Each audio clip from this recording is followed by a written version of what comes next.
Hello everyone, welcome to our channel. तो friends समस्त को कृष्णा एकेडमी क्लासेस को बहुत बहुत स्वागत। तो आज आम देखा जोटा कि आर्टिकल 29 आउ 20 29 आउ 30 जोटा कि कल्चर एंड एजुकेशन राइट, जोटा कि सांस्कृतिक आउ शिक्षा अधिकार एगुटाक आम आज पढ़ा डिटेल्स रे। तो चलतु स्टार्ट करवा। आग देखा आर्टिकल 29 रे कौन रही। आर्टिकल 29 रे रही protection of interest of minorities, जोटा कि संख्या लघुंक स्वार्थर सुरक्षा। आर्टिकल 30 रे रोचे right of minority of establish and administration education institution, जोटा कि संख्या लघुंक शिक्षा अनुष्ठान स्थापन एवं परिचालन करिवार अधिकार। तो एबे स्टार्ट देखिबा आमे आर्टिकल 29 रे पूरा डिटेल्स पढ़िबा आमे, जोटा कि संख्या लघुंक स्वार्थर सुरक्षा ता विषय आमे आज जानिबा। फर्स्ट देखिबा धारा 29 अनुଯାयी भारतर कौनसी अंचल रोथुवा नागरिक मानकर एमिति जणे श्रेणी जहाँ निज स्वतंत्र भाषा लिपि और संस्कृति किंबा लोक माने थिबा सेमानंकु रक्षा करिवार अधिकार पूरा दिया जाइछि। एहा व्यतीत कौनसी नागरिक को केवल धर्म जाति और जाति किंबा भाषा आधार रे राज्य द्वारा परिचालन कौनसी शिक्षा अनुष्ठान रे प्रवेश किंबा राज्य पांठिरु सहायता पाइबार वंचित करा जिवो नाही, माने सहायता करा जिवो। तापर आमे देखिबा व्याख्या रे कौन रही ना प्रथम व्यवस्था एक गोष्ठी अधिकार को सुरक्षा दे, जो द्वितीय व्यवस्था एक निजस्व नागरिक को स्वतंत्र भाव शिक्षा अधिकार दे थाए, जेकोसी गोष्ठीर अंशी हो कि न हो। धारा 29 रे जोटा कि धार्मिक अल्पसंख्यक और भाषात्मक अल्पसंख्यक उभयों अधिकार को सुरक्षा करे, किंतु सर्वोच्च न्यायालय यह स्पष्ट करिछि जे एही धारा रे व्याप्त केवल अल्पसंख्यक सीमित नुहे, कारण एठी नागरिक मानकर एक श्रेणी रही बोली उल्लेख करा जाइछि, जहाँ अल्पसंख्यक अधिकांश उभय अंतर्भुक्त रही। सर्वोच्च न्यायालय ए मध्य घोषणा करिछि जे भाषा रक्षा करिबा अधिकार माने सेही भाषा उपर आंदोलन करिबार अधिकार मध्य अटूट। आउ एठारे जेकोसी राजनीतिक भाषण किंबा प्रतिश्रुति जो एक श्रेणीर भाषा संरक्षण कथा, जोटा कि जनप्रतिनिधि आईन 1951 अनुसार एक अनैतिक कार्य बोली गणाजिबो नाही। तापर आमे देखिबा आर्टिकल 30 रे कौन रही। एटार पूरा डिटेल्स जानिले आर्टिकल 29 माने कौन।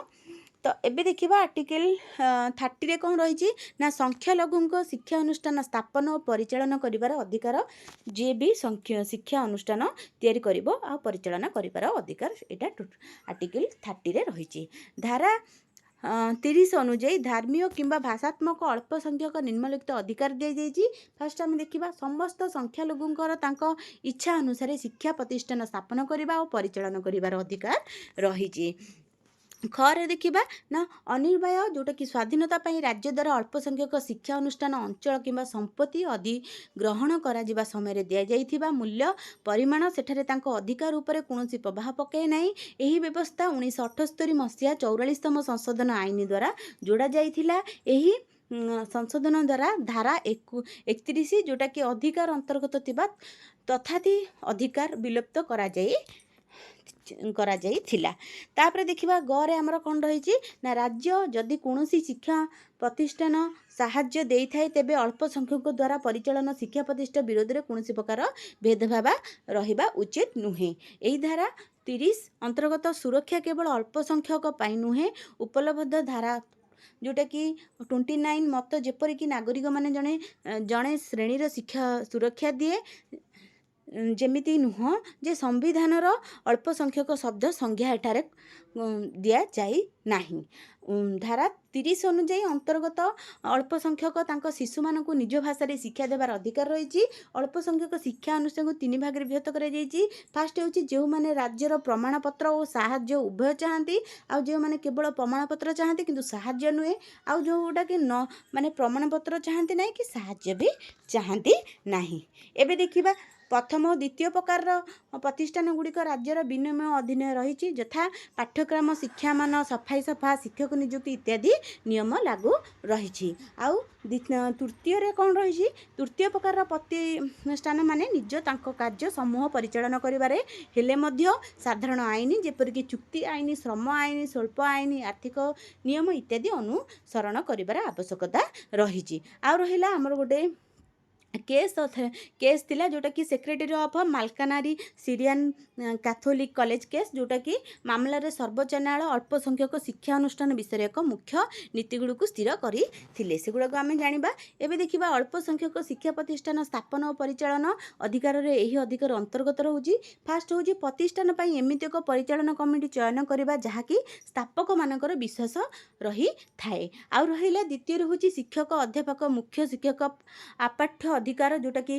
कर्मचारी मानक नियुक्ति करबा और तांको दायित्व अनुसरण न करबा पदक्षेप नेबे और रहिला योग्य छात्र छात्री मानक नियमिबा और युक्ति संगक शिक्षा स्वल्प ढांचा तैयारी करबा चार रोचे प्रतिष्ठान उपकृत ग्राम और संपत्ति व्यवहार करने एगुड़ाक सब रही दुई कौन रही ना धारा 30 अनुजाई अधिकार उद्देश्य होता अल्प संख्यक अधिकांश सहित सम्मत देवा कौन विपरीत भेदभाव नुहे तापर रहा समस्ते लगुवा राष्ट्रीय हित सुरक्षा सामाजिक मंगल नीति स्वास्थ्य और रहा स्वल्प आदि संपर्कित साधारण आईन गुड़ी अल्प संख्यक प्रतिष्ठान लागू होता है 3 देखा यही अधिकार संपूर्ण नुहे तथा मानहानि चलैबा अधिकार नुहे पाठ पुस्तक शिक्षा मान शिक्षक मान योग्यता एमती मानक रखापी राज्य नियम करें तापर रहा आमर 4 नंबर रे जदियो राज्य साहाय्य देउची तेबे अल्प संख्यक प्रतिष्ठान स्वरूप बदली हेउनाई सरकार केवल साहाय्यर ठीक व्यवहार निश्चित करने नियम रखिपर